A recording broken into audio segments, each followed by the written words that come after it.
इंद्रपुर कविलास से जय हो धर्मराज गोसाई महावीर जी जय हो। पवन के नाथ विमान पर उड़ले हन हन गन गन कई न हरी पल नहीं बितले पोपी पूर के सीमान पर चलिए।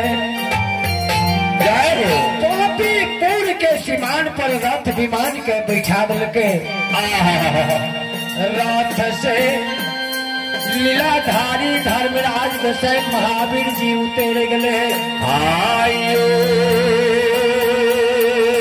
साधु महात्मा के भेष में जना साधु नगर नगर में दुआ दुआ टहल लगावे छे।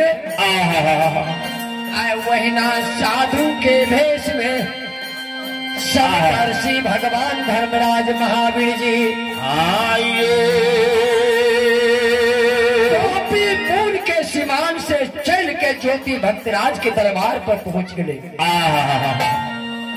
ज्योति के द्वार पर रखे ज्योति ज्योति के आवाज लगावा लगले। जय हो। की कहे छे की हो ये हो कारा चाय गाना बाये ज्योति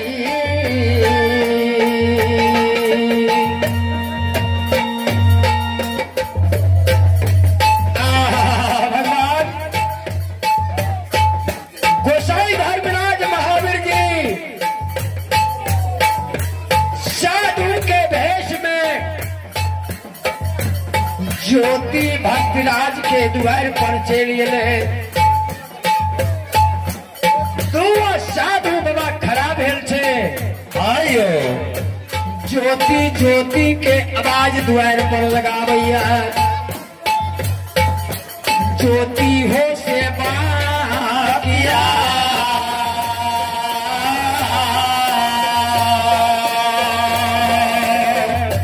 हे हो घर चाय नाना बाहो ज्योति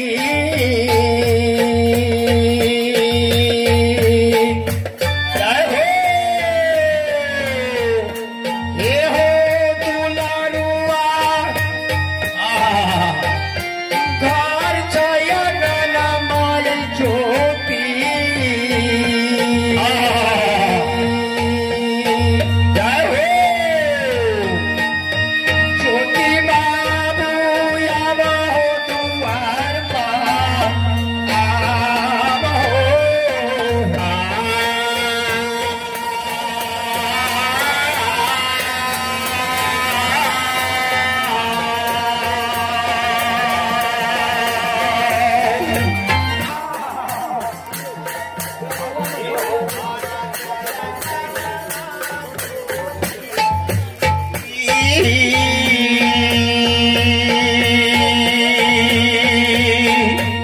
जय हो। ज्योति बाबू आवा हो दुआर पर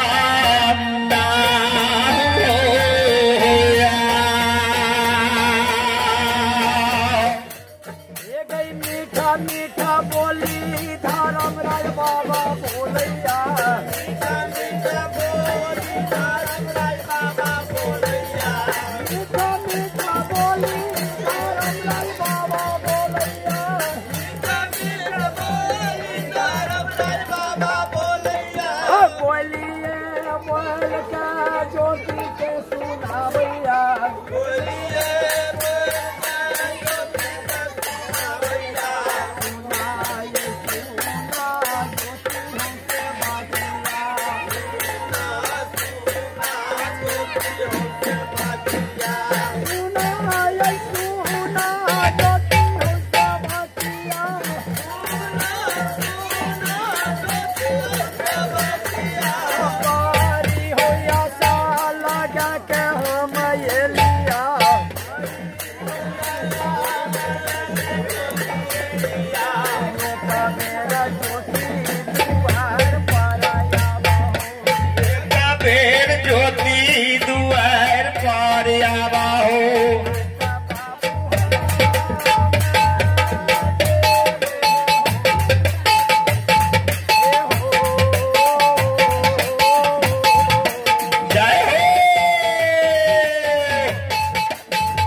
ज्योति भक्तराज बड़ी आशा लगा के तोरा दरबार में लिया घर में छो कि आंगन में ज्योति आबाई एक बेर निकल के द्वार पर आबा तोरा से भेंट मुलाकात क्या लेबे तू साधु अपना गृह भवन के चल जबे। जय हो जय हो। वही समय में ज्योति के सती नारी कुलमंती भर जा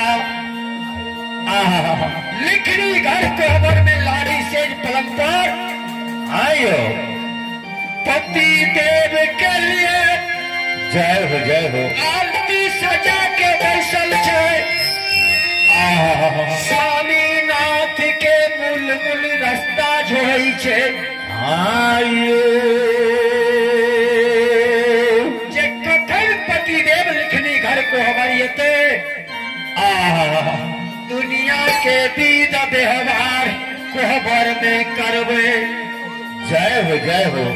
गुरु ज्योति बाबा धर्मराज गोसाई के गहवर में बैठ के आयो दक्षिण से उत्तर मुख में बैठ के आसन लगेने छे। जय हो। अपना पल के मोइन ललके हाथ में धर्मक माला लाके जय धर्मराज के नाम के जपन क्या रहा द्वार पर गोसाई धर्मराज साधु के रूप में ज्योति के पुकार लगेने छे। आयो शब्द सुनल के ज्योति के अमाम है ज्योति के यमा कहल के बेटा हमार धर्म गहबर में समाधि पर बैसल छे। जय हो। बेटा के भक्ति टूट जते जाइए साधु बाबा के लग में माई अमेरिका जय हो।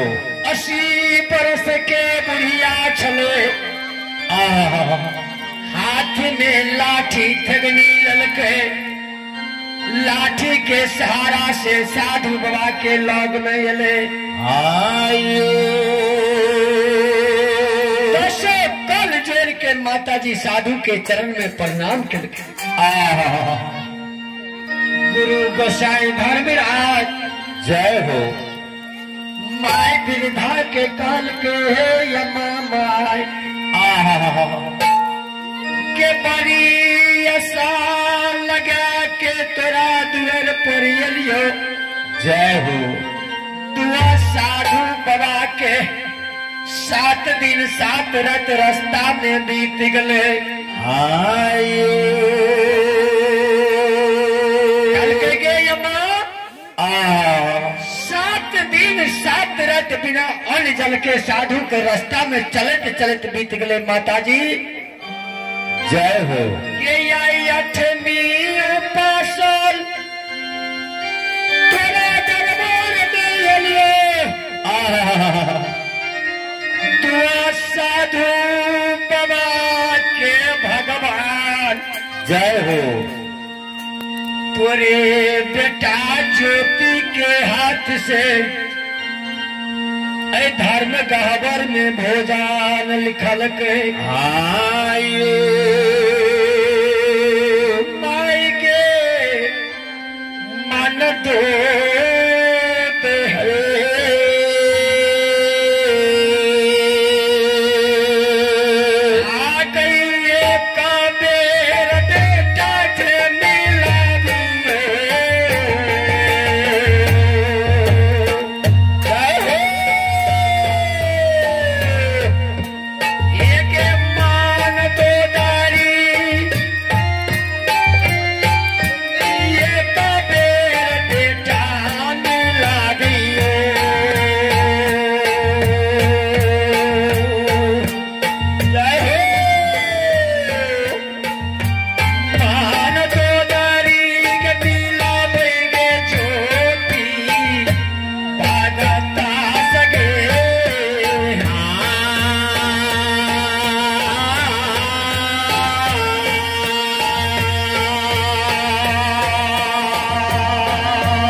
कहानी बच्चा के नाम आशिक कुमार आनंद कुमार। जय हो दोनों बच्चा मिल के धर्म धाम करता है 21 दुनिया के धाम रखी है। माया के मायावती में धर्मराज बच्चा के सकल मनोरथ के भगवान तू पूरा करिए। घर में कुल परिवार के सुख शांति के जीवन दिए। बिगड़ल कामदानी सबके विमल बनावत रहिए धर्मराज।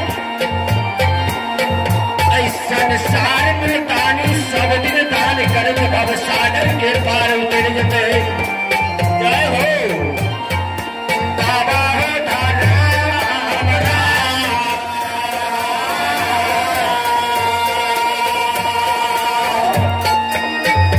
मानो मानो कामना पूरा दिया।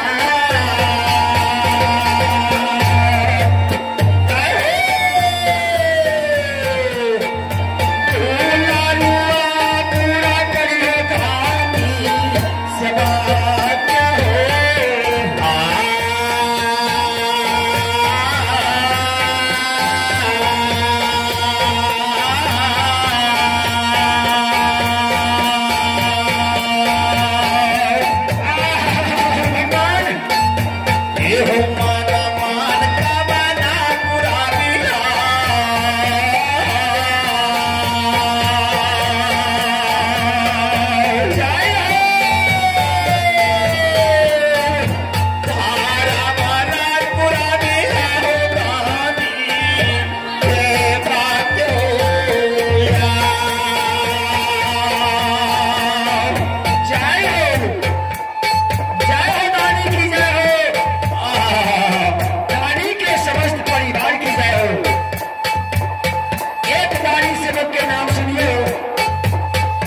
क्या लक्ष्मणिया के वासी छे। जय दरबार में 24 घंटा के भगत बाबा धर्मराज के हेते। अही दरबार के दानी सेवक सेवक के नाम नाथ ठेकेदार बड़ी श्रद्धा के साथ से धर्मदान खता में 51 रुपया के दान दिलखिन के मालिक है।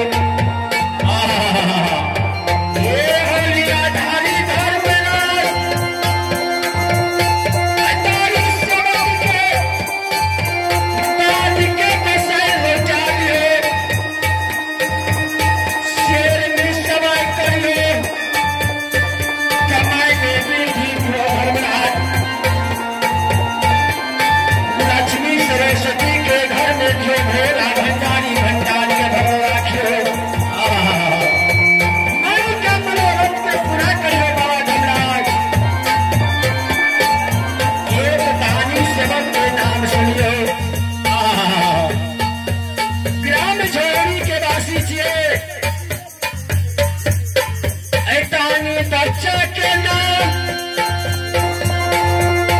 अमर कुमार बल्ला बड़ी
जय हो बेटा